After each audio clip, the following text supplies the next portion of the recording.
Man, Lonzo Ball went crazy. He got 29 points. Lonzo Ball was like, last night I took an L, but tonight I bounced back. Lonzo Ball with that 3. I don't know, man. Lonzo was looking good out here. LeVar Ball might have been right. LeVar Ball said Lonzo needed to lose that game. He needed to drop 3 points for him to get motivated. And right here, Lonzo Ball comes off the screen, drives to the paint. Nobody can stop him. A lot of people said that Lonzo Ball only got 29 points because he was going up against the Suns, and they're not that good. But Lonzo Ball, no matter what he does, he can't please anybody.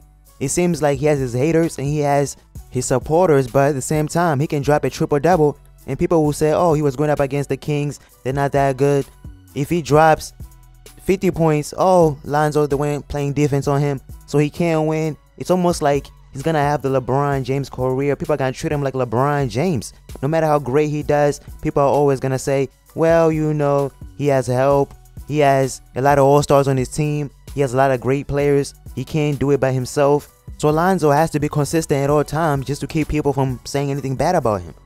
Now, of course, this is all due to LeVar Ball's mouth. You know, LeVar Ball makes Lonzo seem like he's Michael Jordan out there on the court. And a lot of people are like, you know what? If you think your son is Michael Jordan, we want to see him prove it. And when he doesn't prove it, we're going to go at his head. We're not going to let him live with it. But Lonzo Ball came out here and he bounced back. He didn't let his NBA debut bring him down. And I mean, that's motivating to anybody. And if you guys remember, even in the preseason, Lonzo Ball, his first game, he completely choked. But the second game, he went off. I'm saying he gets 3 points his first NBA debut. And he comes back with 29, almost gets a triple-double. In this game, he got a double-double. I mean, that's motivating to anybody. That's crazy. The bounce back is real. The bounce back king as he goes into the paint. Gets that easy layup.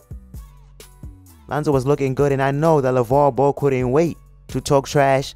LeVar Ball couldn't wait to tell everybody, see what my son did after y'all counted him out? He's a real big baller. But Lonzo Ball completely went off. And right here, look at Lonzo Ball. A clear path to the rim. But you guys tell me what you think of Lonzo Ball's second game, and I'm out.